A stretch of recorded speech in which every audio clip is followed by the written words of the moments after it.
That's right. We're going live before the game even ends tonight. The Phoenix Suns are going to handle the Bulls. They're going to come away with the victory, winning their second game in a row. And tonight, the Dallas Mavericks did lose. So does that put them at the 10th spot or the 11th spot? They will be tied for the 10th seed in the West. And with Anthony Davis coming back for the Dallas Mavericks, it is definitely best fit for the Suns to grab this win tonight. Currently with 103 left in the game. 121 to 112. And yeah, I'm coming to you live before the game even ends. You know why? Because it's over. I know it's over. I know the Suns won again. You just know they're going to actually close this thing out. They're only up by 9 with 1 minute left, but you know exactly what's going to happen. The Suns are going to have a victory for us, for all of us out there. Thank you, Jamsters, for joining us early. Suns Fever. I know you're out there watching and stuff, but you know what? We already got one comment. One comment from a Jamster out there, and it's Eddie Yee, one of our all-timers, says, seems like Beal is the problem. We will get into that tonight. John is at the game tonight. He's sitting next to Amin Al-Hassan. I'm a little bit jealous. I am very jealous that he's actually there sitting next to him. Who knows if they exchanged phone numbers? If they did, I might have to break a leg because he is one of my all-time favorites, but he's at the game tonight. He will come on later. He'll join us from the car. That's how we do it here at Jam Session Podcast. It's not the most class in the world. It's not the classiest podcast, but it's a podcast that brings you realness, and the realness of driving home from a Suns game. And everyone loves that when John's doing that. Yelling at traffic, getting Taco Bell maybe in a drive-thru. Who knows? But Nacho King, when was it over, Matthew? I will let you know soon enough. Everyone, thank you for joining tonight. I was at a winery tonight, and we were having a tasting, me and the girlfriend tonight, on a little date night before the Suns game. And I have a little left over, a little bit of port that I'm going to enjoy tonight for the game. Thank you, everyone, for joining. I'm just so excited they won a game. I'm all over this team right now. I love it. I'm so easily bought back in. Let's start this pod.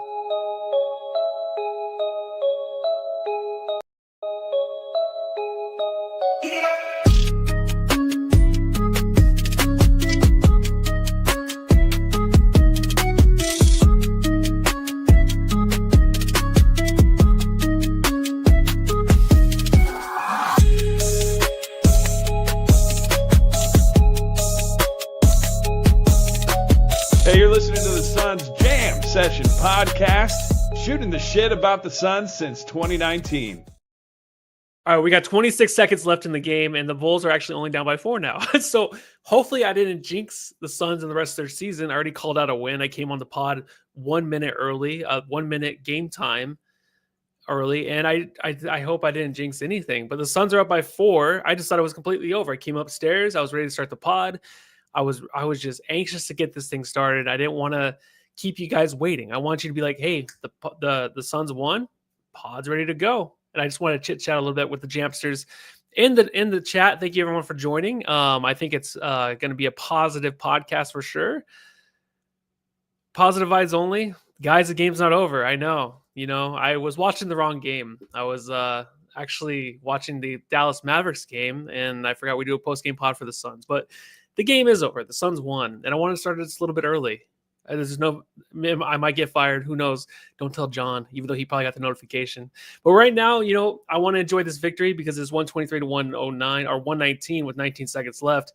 And I think the Suns obviously have come out the last 2 games since the second quarter of last game. They've looked really different. They've been a completely different team. And we will get into that because I feel like they have turned things around. Obviously, a victory against the Raptors, who did win, I think, 4 in a row before the Suns. Tanking team, but they were just on a hot streak. The Chicago Bulls, who did win 5 of the last 6 before meeting the Suns.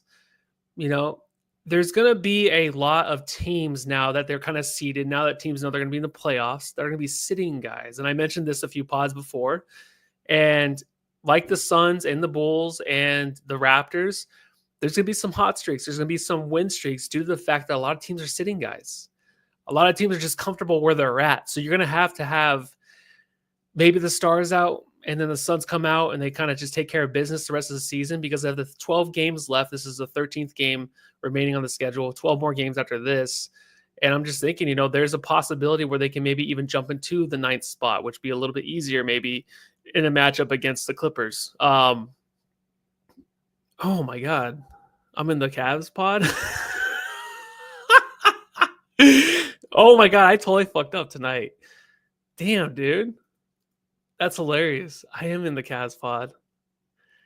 Well, hey, John, if you're actually watching, I think the pod art was only the Cavs too, so I completely messed up. All right, well, we can change that after. We have 245 watchers, so obviously they know what's going on.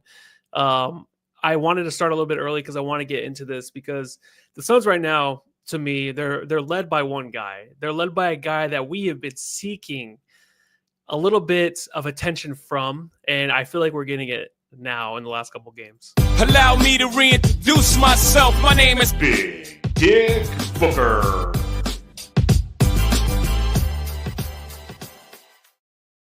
I am in the Cavs game. I've had a little bit of wine tonight, so you kind of just rummage around and you get on the pod, and all of a sudden you're in the wrong pod. It was bound to happen, right? But yeah, the Suns did play the Bulls tonight, and they did get the victory 127-121. Devin Booker tonight was obviously off to a slow start, but the way he finished tonight was absolutely incredible. The guy went for 41 points tonight, finishing off with 7 more assists. He was 6 of 12 from 3. But a lot of that was in the second half. In the second half, he had 33 points and the 3 assists. So 33 points, letting Kevin Durant kind of cook in the first half. But Devin Booker, he's stepping up in a lot of different ways for me. He's hitting a lot of different kind of angles to a different story for me, where he can be the guy that, you know what? All the graphics work I have to do now. Oh. It's all right. This is fine for a pod tonight. Yeah, it's just one of those nights we just got things kind of screwed up. I think that if you're listening, I'm talking to John in the chat. I think he's actually hitting like a lot of different stories. So I think that where I want to start with Devin Booker is, the fact that he's kind of fell off in a way, right? He's been inconsistent this year. We haven't had that true leader on this team, that ESPN, TNT, everybody in the world is actually thinking like, you know what? Does this team have that leader to take them to the playoffs, to have guys step up defensively, have guys stop turning the ball over, hold them accountable? That's what you want. I can kind of see the last game, including this game, starting from the second quarter of last game, Devin Booker has been a different dude. And I wrote an article about how he is kind of just the boss. And he is. You forget it here in Phoenix. I have, because obviously I wanted to blow things up. I'm like, why would Booker want to stay here? Booker is reminding us right now that, hey, there's 12 more games, 14 games, including last game, where he's going to start, just coming out and just kicking ass. He's going to come out and just be like, this is my team, and I have to end things the right way. I don't want to miss the playoffs or the play-in. I'm going to take things over. I don't know if that was a thing between him, the coaches, and the players, but he just seems like he has this thing under control. And I want to go to David Ray, too. David Ray says, ugly win, but still a win.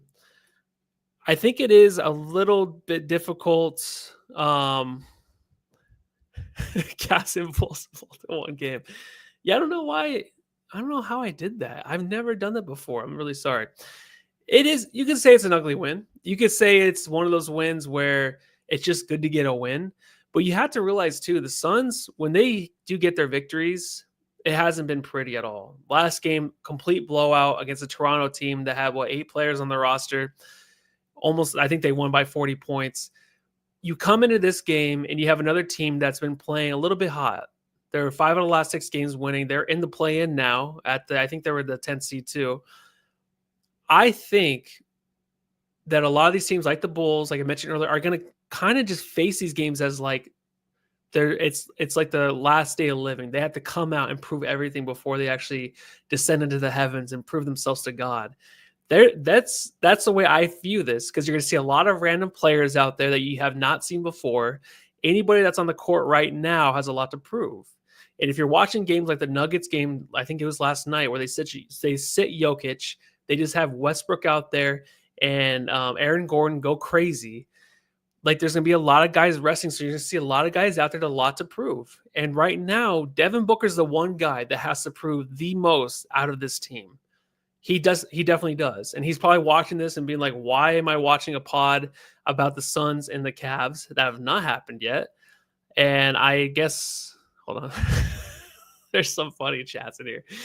There's just something that has to be said about the way that Devin Booker has been holding this team accountable, and I think that the fact that we can go back to the beginning of the season, the hot start, all the way through the whole season of being inconsistent.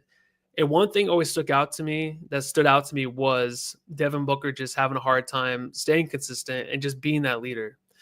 He's learned a lot from this year to where you can take a lot of shit from the media. This is the most shit the Suns have taken in years from the media about the complete collapse of this team that on paper, they look like the perfect championship contending team. He has not said a peep. You've heard things about him and his exchange with Mike Budenholzer. Does that seem like something that Devin Booker would let be leaked? I don't think so. This team was sabotaged. This team was, by All-Star break, everyone knew it was over. Everyone knew that this was not a championship team. It was sabotaged, but Booker kept quiet. He kept working, and he's come out on the other end. And that's what you can always take from Booker, is he's the one guy that can get you into a moment during the season where you're just like, man, I respect that dude. I do. And you might say this is cheesy, and I might cry a little bit. No, I'm not going to cry. But when it comes down to even me saying I would rather trade Booker this offseason and get what we can because of how bad things have looked in the last 2 games, it just takes that much for me to realize, like, hey, there's actually something else here, something that I've always wanted from Booker. And it's the other guy that came out in the last 2 games that has shown true leadership on the defensive end, the offensive end. He's been a guy that I can completely just trust now moving forward. And we did not have that. I don't care who he played. It could be the Cavs tonight where the Suns beat the Cavs. Or it could be even the Bulls. But it doesn't matter because this guy in Devin Booker is proving a lot right now. He is. And he didn't start out hot, but there is something Jimmy Butler-esque with him. And Jamsters, tell me if I'm wrong in the chat. He just has that edge to him right now where it's like, either you follow me to the rest of the season. I don't care if we lose in the play-in, whatever.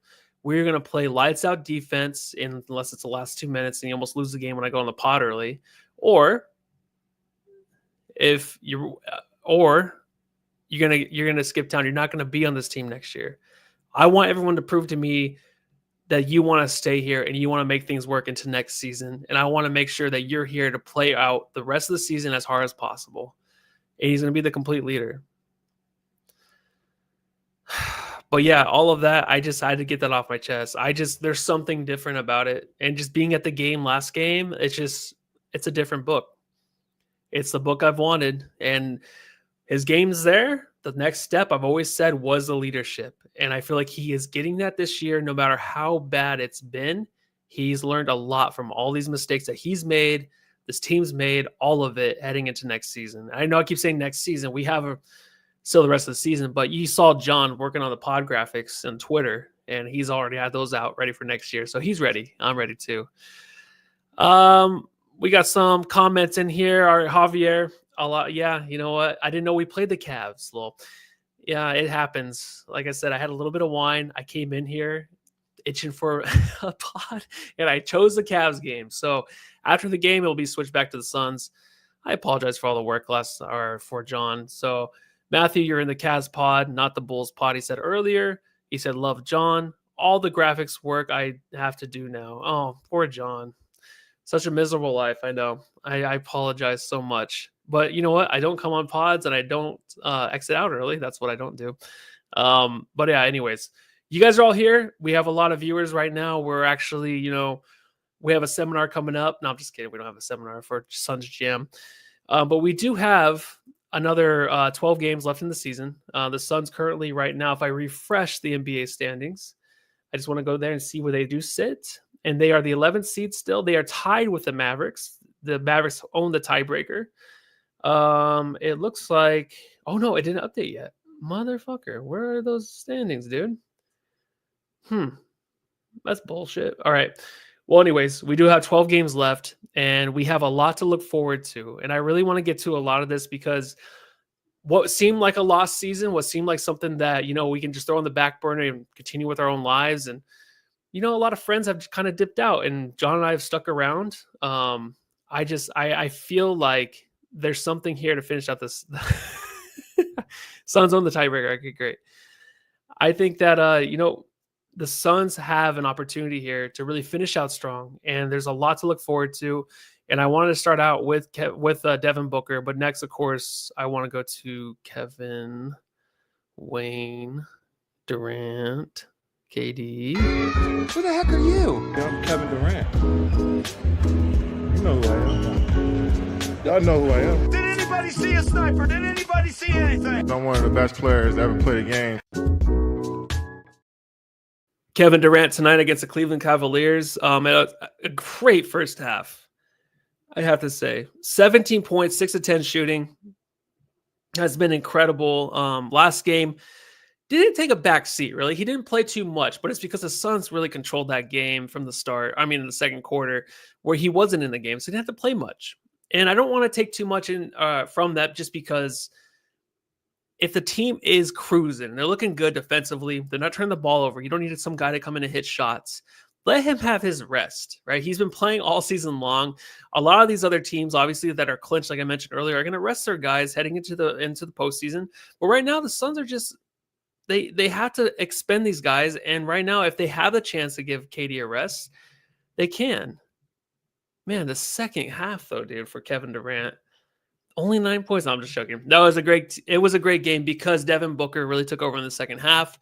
KD got things going, but you can see that Kevin Durant, he's not taking a step back or anything like that. I think Kevin Durant right now, I think this is a perfect opportunity for him to kind of just be a perfect plug in the offense, to where he will work best as the guy who's not going to play too much ISO, where the ball movement is moving around, and we kind of forget about Kevin Durant, and then he can just come and take over. He can get into a groove where other guys are stepping up in big situations offensively, where they can continue to move the ball, cut offensive rebounds, playing big in the paint, making sure that, they're in their spots, ready to go, release those 3-point shots when the ball's passed back out to the corners.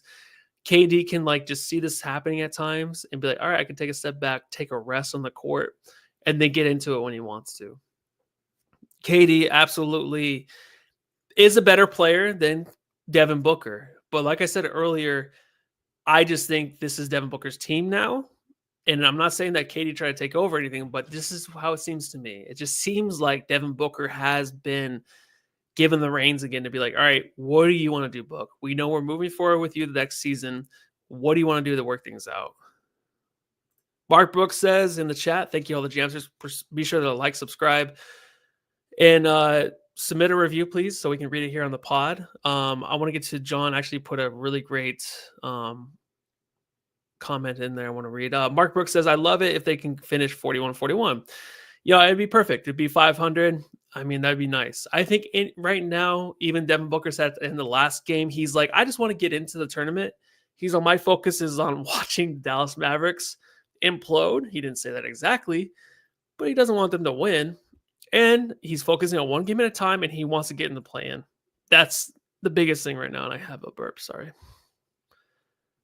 John did say earlier that we're in 10th for the first time since February 9th. So back then, gosh, those were the days. Now the Suns have an opportunity to really make something happen, right? In the 10th speed. Suns on the tiebreaker. So thank you, John, for clearing that up. Sorry about the pot art. Let's see right here. We have Easy Money Sniper. As told by Seth Logan Hopkins, is the best name ever. He definitely is tonight. Another fun fact here. First time we've won consecutive games since 127. It's been a while. And I think right now the Suns have an opportunity to extend it to 3 games when they play the Cavaliers. Right? Next game? Or maybe that's in 3 games. I'm sorry. I did not look at the schedule. But let's go to the next guy I want to talk about, because right now I feel like it's more of a team effort. It's across the board. I point to Devin Booker because we need that real leader. We need someone that everyone can look up to by the hustle and the pure dominance that he can bring to a game and just feed off of that. And I think that is Booker. But right now we're getting a lot of other guys sticking up and tonight sticking out and sticking up for themselves. Someone asked me today, "Are you a sissy?" And I'm like, I don't know. I have no idea. But this guy tonight was not a sissy. Nicky, the great Nick Richards. Richard means Dick, that's why he's Nicky. Nicky, the great Nick Richards. Nick Richards tonight was phenomenal. I mean, in the subreddit stakeout, we'll talk about Vucevic and how fans were not the most pleased by his performance. But Nick Richards did show out tonight. He was 8 of 16 with 18 points, 2 assists, 9 rebounds, and he had 5 offensive rebounds. But in the first half, that's where he really showed off. And the hot start that the Suns had really with him, 7 for 10 from the field. And he had 3 offensive rebounds at 14 points. So, there was a time where we didn't really see the fit as him being a starting center. We didn't really know if he had it in him to be our starting center. I just like the fact that, hey, could we stay consistent with him just being the center? Obviously we have to, right? We don't have anybody else. Mason Plumlee was inactive tonight. We're not going to play Bol right now, really, I guess, center minutes, but really minutes that contribute to pure production, because you're only going to get it from Nick Richards, and he has to be forced to be the center to come out and just, no. Let me just backtrack a little bit. I was out on Nick Richards being the starter, obviously. But when you want consistency with this team and you keep plugging him in at the center position and you keep giving him minutes, there is something there that we never see with this team. It's the one word that we always use on this pod, and I think everyone always uses. It is just the consistency within the rotation and within the starting lineup. We will get into Colin Gillespie next and Bradley Beal, but right now, the fact that we can have a guy in there playing big minutes, I know it's just the Bulls, whatever, but he has to have a taste. He has to have some kind of friction with the starting lineup to where he can count on other guys in certain situations, but then other guys too, just knowing where he's at. You've seen it multiple times with Kevin Durant, Nick Richards, Devin Booker with a sweep behind the back pass to Nick Richards in the fourth quarter for the dunk. Like, these guys have to know where each other's at. They have to have some kind of synchronicity within them to continue to move up the standings. And for Richards to stay as starting center, it just has to be a must. It's not the most sexiest thing, but it's actually a guy that can be a little bit productive. This team's not going to win by having the best center or the best point guard. And that's why I want to talk about. Someone's asking John. John, if you're listening right now, Eddie Yee asks, John, can you check the stats and see whether we only win without Beal in the last few weeks? Stat me. So I can actually look up Bradley Beal's thing as I'm talking. Bradley Beal as I'm talking to the computer. No, I'm just joking. But yeah, that's a good stat. So everyone's going to come after Bradley Beal. So I want to get into Colin Gillespie too. And I'm sure, John, I don't know if you're going to join us soon, but we'll get into everything again, I'm sure. But the fact that he started the last 2 games, you want to stay a little consistent, obviously, within that starting lineup. Him starting over Tyus is the right move. I think you don't need the best point guard, obviously, a guy to come in and score. Gillespie had that game where he won it for us. He turned the season around in a way where he showed kind of a light at the end of the tunnel, where it's like, hey, you play this way, maybe you can win some games. We kind of fed off of that since then. Gillespie's been taking a step back to where defenses are figuring him out. They're figuring him out. They're not fingering him out. And I just think the fact that he can actually keep the dribble alive, gets guys involved, can start off a game with 6 assists in the first half like tonight and not really be a scorer, that's a perfect guy that you want as your point guard. No turnovers. Tyus Jones has completely fell into that backup point guard role where that's where he's very comfortable. He can come in and not be relied on as like, hey, can you play defense for us? Can you make sure you don't fuck up so we just yell at you on the podcast after? Right now, he has the opportunity to kind of take a backseat off the bench, and he can actually be a guy that can come and hit threes.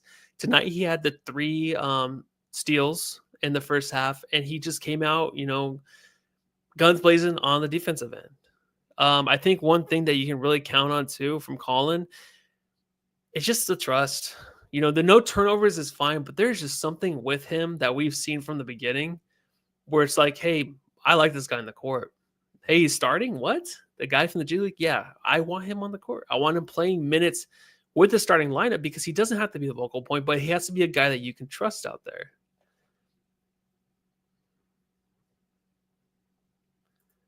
Seth Logan Hawkins, confidence. Definitely. The 2 C words. Confidence and I forgot the other one. Tony Akorp. Yep, solid. Keith Nettles says, I didn't mean to be a downer, but we're the Phoenix freaking Suns. 270 payroll. And we're supposed to get excited about a 10 seed. I've been a fan for 50 years. I expect more. Yeah, I'm definitely on that. I was there, and then I was at a point where I was just like, I feel nothing, and you're just kind of sitting there. But then you come back alive when you see signs of guys like Booker, because we're going to invest in this guy. And if he's going to come out and show like the way he's played lately, like a completely different player, that's exciting. Colin Gillespie, that's exciting. Ryan Dunn playing big minutes tonight, that's exciting too. I think that we're relying on him to hit big threes at the end of games. That's awesome. Ryan Dunn tonight, he was 7-11 for the field. He was 2 for 3 or 2 for 4 from 3. He had the 5 total rebounds. He was a -2 tonight, but he hit a big 3 tonight too at the end of the game, a big 3. And I think the fact that this team can rely on him and that him and Katie have a real connection, and we're finally leaning into defense and we're getting offense back, I think it's nice. A lot of people are going to make fun of us, like Bill Simmons on the pod the other day, where he did say like, hey, Ryan Dunn is the steal of the draft. He can hit threes. So he took a fall midway through the season. But the way that he can kind of pick this team up, him and Oso, is something we're going to look forward to. And I think we're exhausted kind of talking about the young guys, the rookies of the team. And, there's nothing else really to be said about those two guys other than they bring the energy. They're always going to have the high IQ. And Devin Booker at the last game, he did mention that's the number one thing with those young guys. I think it's been asked of him multiple times about what's it like playing with those guys, the young dudes that come in and bring the energy. He's like, yep, the athleticism, all that. But the IQ is the most important part. It really is. Something that I have I don't even know what I'm talking about. All right. Let's see. Mark N. Dunn has got second win after the classic rookie wall. Yeah.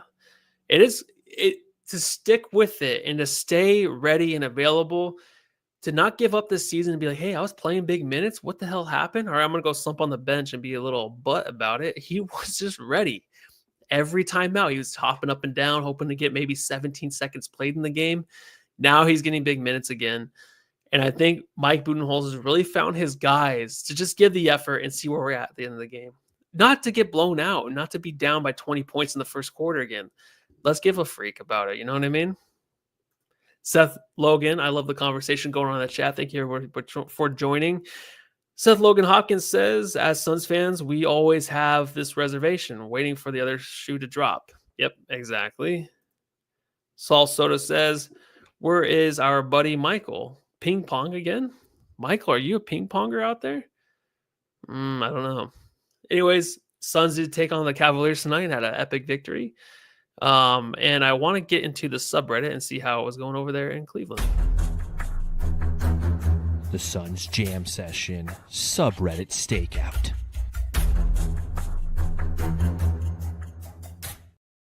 This will likely be my last pod. I will be fired. No more drinking on the job. But things do happen, and I apologize. But everyone is here again, and I'm just trapped in this universe. Look at this thing around me. 415 people right now. I love you all for watching. Make sure to like, subscribe. Maybe John will join, make a little appearance. Tell me about Amina Hassan and what he smells like. I would love that. So subreddit was very interesting. It was all about Vucevic, all of it. About 90% of it is how bad they hated this guy. I'm not lying. I went through the comments, and it was about Vucevic. So I'll highlight a few of them, and that's basically how subreddit was ran today. Vooch getting outplayed by Nick Richards. Lol. Yep, it was happening. The center position thing is just so weird because you want to have an upgrade, but it's like, who are you going to get? Like, who's going to be an upgrade from Richards that's available, right? Nobody right now. Nobody for a little bit, unless we can make a big trade. Maybe Giannis. I don't know. Now he's a power forward. Please get Vooch off this team. I love the guy, but please no more Vooch. Not a single soul respects Vucevic's 3 anymore. It's a hard thing to watch. So if you're not really buying into your center and you have a team that's full of young guys, I mean, they were talking about in the chat, they were in the subreddit about how fun this team is to watch. They have Josh Giddey, who my girlfriend doesn't like. Instantly when she saw him, she was like, what? She didn't know anything about his past. She's like, ugh, what's wrong with that guy? He looks creepy. I'm like, ugh. She's like, oh, he greased back his hair? I don't know. The guy does have a past, and he's still in the NBA, but he was one of my favorite players, and he's still just being a greaseball in Chicago. So that was really basically it for subreddit. So I know there wasn't a whole lot taken away from that, but I was scrolling. I'm like, it's all the same shit. So The Suns Jam Session Subreddit Stakeout.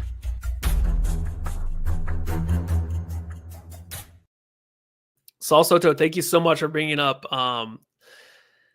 Man, this guy right here. Let's see, what are we feeling on Martin? How we keep him next year? Let me go ahead and pull up his stats really quick. So let's see. Cody Martin tonight, he had the 17 minutes played, 3 of 6 from the field. He had 4 personal fouls. He's very defensively. I guess he's aggressive.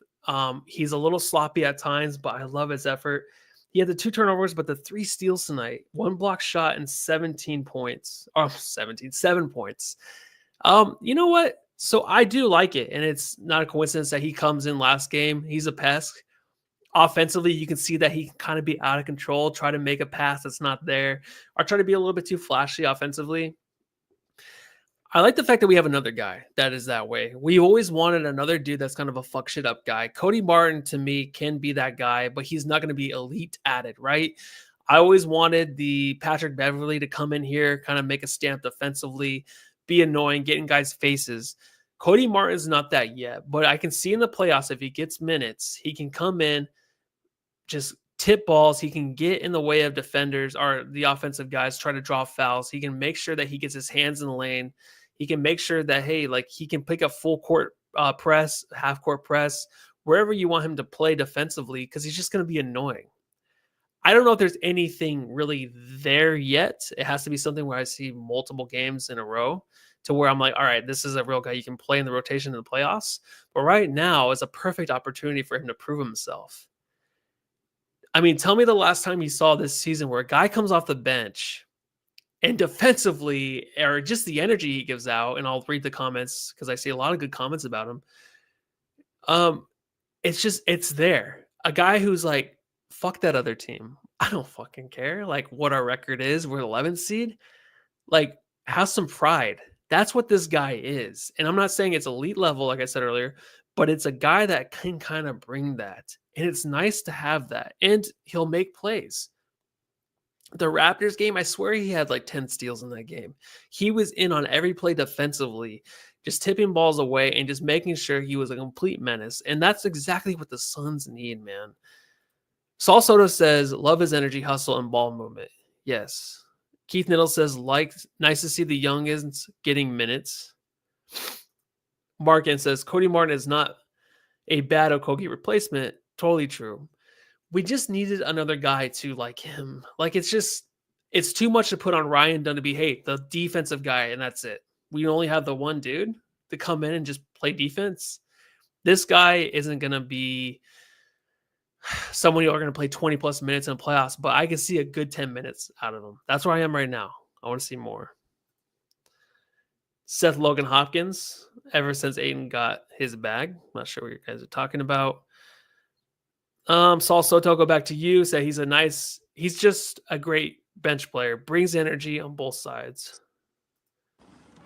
John's in the house. Are you with Elmina Hassan or what's going on over there? No, he never showed up. Oh, son, you just got his name tag? Yeah, his name tag was right next to me. I thought he'd be Son sitting of a next to me. bitch. Yeah. Son of a bitch. How did you find the pod? Did you just realize, like, hey, I know we're playing the No, I got a notification that Suns Jam Session's live against the Cavs before the game had even ended. I was like, what the fuck is going on? You know, I started the pod and we had like 200 views like right away. I'm like, oh, like people are like, hold on, what's going on here? So it helped boost the ratings. Yeah. We're Yeah. just preparing for Friday night's game. Bitch. So I had to post the new graphic under this one. Yeah. Yeah, because I didn't have the Bulls. I deleted the Bulls. After I create the graphics, I delete them. You know, because I do it every Sunday. I set up all of our broadcasts every Sunday. And then once they're done, I delete them. Oh, and so I didn't have time to do it. And I already had the Bulls one sitting there because I'm fucking around with new graphics for next year. So if you're watching it, or if you're on YouTube and you see our new graphic for this episode, let us know what you think. Yeah, everyone coming in here was like, I think we play the Cavs. I'm like, wait, hold on one second. Because I went to go get the scoreboard and it had the Cavs on there. I'm like, I wonder why it's just the Cavs on there. And then I just clicked on the Cavs pod, so I don't know. And I did have some wine tonight, so. Wine. I'm out here grinding. So, and you're just clicking in the wrong goddamn link. Son of a bitch. So how is it from the PHX Center tonight, or whatever it's called? Well, the first half was. You ever sit next to somebody who just doesn't shut up? Oh, is it the dude? I know the dude. You always sit next to that person. Yeah. Well, no, this is a different guy. This is out of town guy. Go ahead. Go. Okay, I'm going. Fuck you. Just a guy who's from like Orlando. And I remember him last year. He comes into town this time of year for like spring break, and he goes to a couple games because he has a radio station out there. So he just reaches out to the Suns. And he didn't know shit. He's like, where's Zach LaVine? I was like, no way. In fucking Sacramento? Like, how does that make you feel? Well, he's asking all these questions, and I just go, am I like a huge basketball nerd? I mean, I know the answer is yes. But am I such a big basketball? Like, so many people just like live their lives and don't know that Zach LaVine is in Sacramento now. And like, there I am. I'm like, yeah, you know, it was a 3-team deal, and they got Hoarder out of it. I'm like, what the fuck? It's like, how's Booker playing this year? I'm like, oh god, that's Matthew. Matthew wanted to trade him. I gotta say, a lot of positivity from you on the podcast, man. Oh yeah, it's been great. I feel like, you know, it's weird because people might be like, oh, whatever, man, you're a bandwagoner, you're just changing because they're winning. But like, there's just a feeling you get when you're at the game and you're watching this dude. We watched him for his 10-year career here, or whatever, how long it's been. And it's just, you could tell there's just a different Booker out there. It's just, right? Do you feel that tonight at the game? Because I just felt that last game. I'm like, this is, you tweeted about it, watching it on TV. But like, did you see it in live action? Like, you're like, hey, this is a different guy? Yeah, well, first off, once I tweeted that last game is when all the KD stands went after me. Of course. You know, because again, God forbid that we say that Devin Booker's having a good game. But yeah, well, it's against Toronto. Yeah, well, Kevin Durant. Yeah, you know, so I'm so like, again, I love Kevin Durant, which is, you have to, if you are in Phoenix media, you are required by contract to say that every time you talk about Kevin Durant. And it's funny because I've heard a lot of different people throughout the media this week say those exact words. Like, I love Kevin Durant, but, and I have to say it, you know, like Kellen Olson was on the radio yesterday. He had to say it. Gambo says it. You know, everybody kind of has to say I hear it all the time. Yeah, because, you know, it's like, you have to preface everything because we act like the KD stands are intelligent. And what I've learned over the past few days is they're just not. You know, I had a guy today who was just like, he tweeted at me some shit after Kevin Durant had a good first half and was something along the lines of, and you say KD should be out of here. I'm like, when the fuck did I ever say that? I never said that.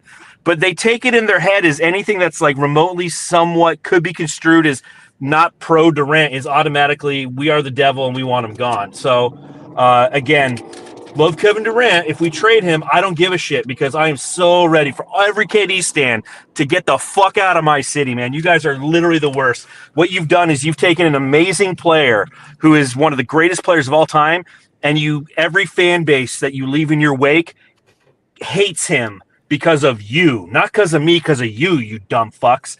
Now, that being said, Devin Booker definitely had a vibe about him tonight. You saw it in the arena when he hit the bank three as time expired. He's kind of laughing. And that's what this team looked like tonight, Kevin Durant included. Everybody looked like they were having fun. You know, the Suns were having fun, and I was having fun watching them. And the Suns, it's almost like you're on vacation. And, you know, the vacation in this case is the Phoenix Suns season. God, this guy is right in my fucking ass, dude. Like, get a little closer. You can fuck me, buddy. Jesus Christ. You just drive in the bed of my truck, man. Hang out. I'll take you home, you know. Toss us out a little bit, you know. Maybe there's a couple croutons in there. But the Suns, it's like you're on vacation. And you're ready to check out. I mean, because we've been there for a while. We've been ready to check out. So we have we do one last sweep of the room to make sure we didn't leave our charger, and we're responsible fans. We're responsible stewards of the hotel, the Phoenix Suns hotel. So we go to the front desk to drop off our keys. But as we're walking through the lobby, the concierge is like, "Hey, I've got a coupon for one more free drink. You want it?" And we're like, "Well, fuck, it's a free drink. I got a long flight home. Yeah, I'll put one on." And they pull us back in, and next thing you know, we're still at the bar. We had our free drink, and now we've had a couple more. We've already reached out to Southwest, pushed our flight. There's a table in the back, and it's full of KD stands. They're just gargling and gurgling over 2016 Kevin Durant highlights, so we don't go near that table. But we're talking to people around the bar, and that's what tonight was, and the Toronto game is the Suns have pulled us back in to some give a shit because they are playing with some give a shit. It starts with Devin Booker, the way he's playing, Kevin Durant with the intensity and the precision he's playing with, Cody Martin drawing offensive fouls. I mean, the Suns, to this point this season, now have 11 charges drawn. That's fourth least in the entire league. Cody Martin in 3 games already has 2 of them. I mean, there's a bunch of little the key word for the Suns right now is disruption. They have guys who are out there, and they're disrupting the opponent. Now, granted, it's the Raptors. It's the Bulls. We'll see how much all of this disruption translates to when we start to play the Cavs and the Celtics and the Bucks and the Thunder. But for a couple nights, it feels good to be in Phoenix. It feels good to sit down at the bar and have a free drink. Yeah, and it's all about the future, too. It really is. And you want to make the play-in just to see how this team does, obviously, to see if they can get into the playoffs. But it's about just having trust in these guys now. You know, like Devin Booker's like, I didn't want him on the team anymore. I didn't think he wanted to be here anymore. But now it's like after they've been crushed on ESPN constantly, do you think it's like one of those things where it's like, hey, look, coach, like Booker's like, look, coach, front office, James Jones, we are getting fucked over in the media. We are the team. We're a laughingstock. It's never been this bad. I'm taking over now. We are doing what I want to do with this team. That is what I see in this team with Booker. And I can be completely wrong.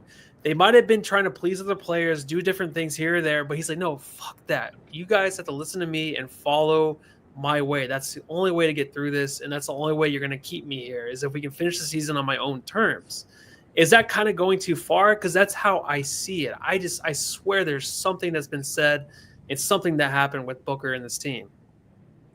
Yeah, I don't know if it's that complex. I just think that, again, you know, he made his comments kind of, and he's hinted at in his comments to the media, a lack of communication on the floor, a lack of communication on defense. And some of those could be construed as slights to the head coach and Mike Budenholzer. But what's happened is adjustments by Mike Budenholzer, playing Ryan Dunn more, playing Oso Ighodaro more, giving Colin Gillespie some run, and now Cody Martin being healthy. Every one of those players plays more on the defensive end. So I don't think it's that complex with Devin Booker. I just think that the adjustments have been made around him because Booker's never been the greatest defender. and you need to have quality defenders around him to allow him to shine.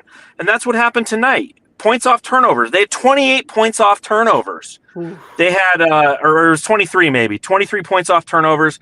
Second chance points. They had a ton of second chance points. Those are the things that the Suns normally don't do well. And those are the hustle stats, right? Points off turnover is a hustle stat. You caused a turnover, you scored. Second chance points means you grabbed a rebound and you created another possession. Those extra possessions, and that's what Eddie Johnson talked about at the beginning of the season, right? That what is so unbelievable about this team is the fact that they give up so many extra possessions. If they just don't do that, they win games. Well, guess what's happening? They're not doing that. They're winning games. So, of course, Devin Booker is going to appear happier. Everybody appears happier when they're winning, period. Us included. Except for anybody who's driving around me. Everyone who's driving around me is a stupid asshole. Like this guy, the driver provider. What are you providing? Driving? Get these stupid blue lights inside your fucking thing. Like you see it off to the side. It's like look at that thing with the blue lights. Is that a limo? Fuck out of here. It's one of those big. You can call him at 602-453-0001. Okay, everyone right now in the chat, call him. But you're talking about being happy. I think, obviously Bradley Beal's been happy since he's been here. And he's got no trade clause. What your thoughts on, Colin starting? What happens when Beal comes back? What has to happen when he comes back and he's healthy for 2 games and he's out again? Do they just write him off the bench and just kind of play him minutes here, minutes there? How do you think they handle it? See, this dumb motherfucker's cut me off. Jesus, driver provider, know where the fuck you're going. Use MapQuest.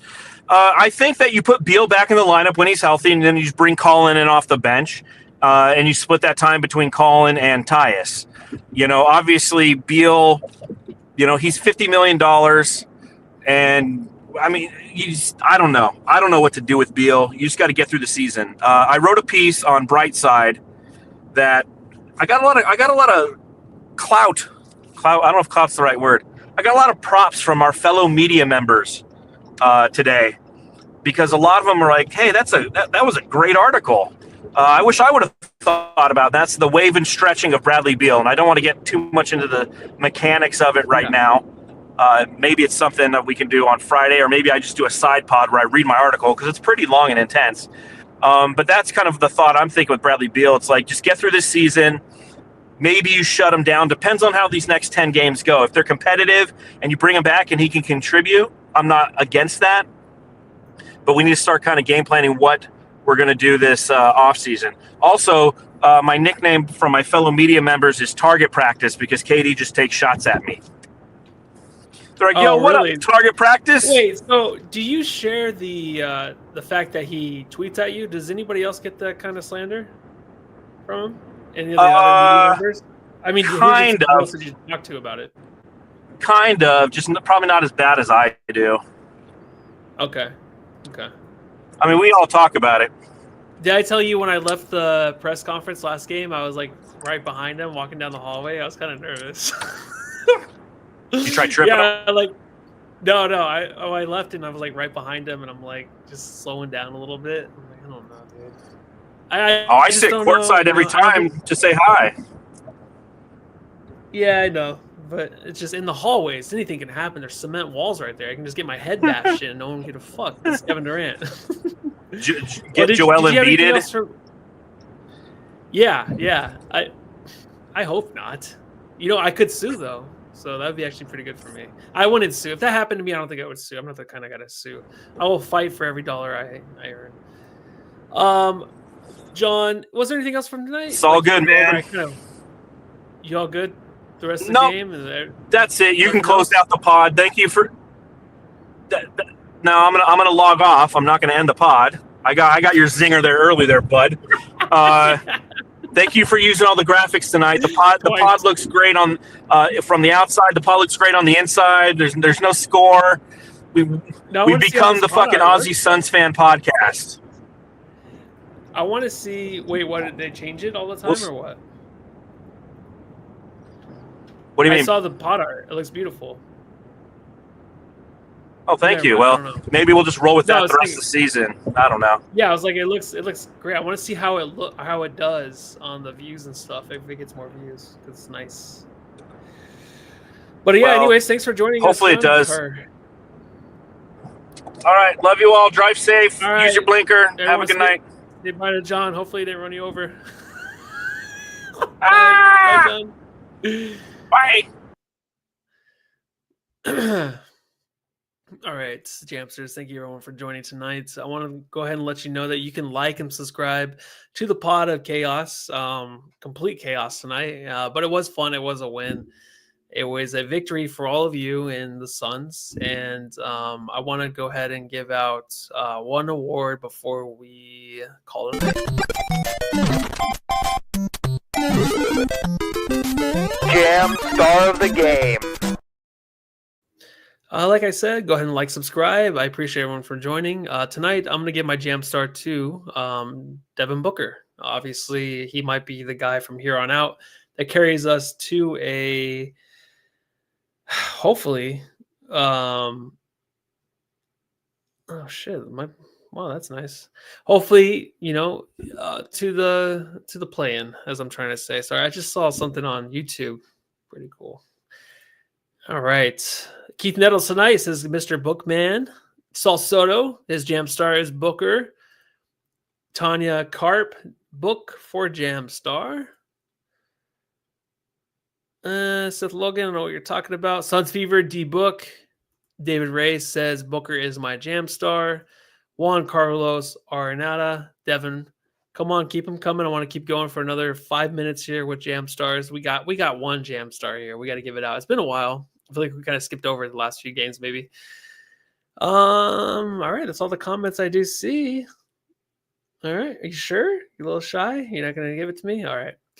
Well, Jamsters, we will see you after the Cavaliers game, which is a great kind of, I want to say it's a great contest just because the fact that the Suns have to win every game from here on out to have a chance to win to make a play-in, but also the fact that, this is the Cavaliers team that is the best, maybe in the league, but I am a little worried they might sit some guys. And if they do, that's fine. But I feel like there might be some guys resting in that game.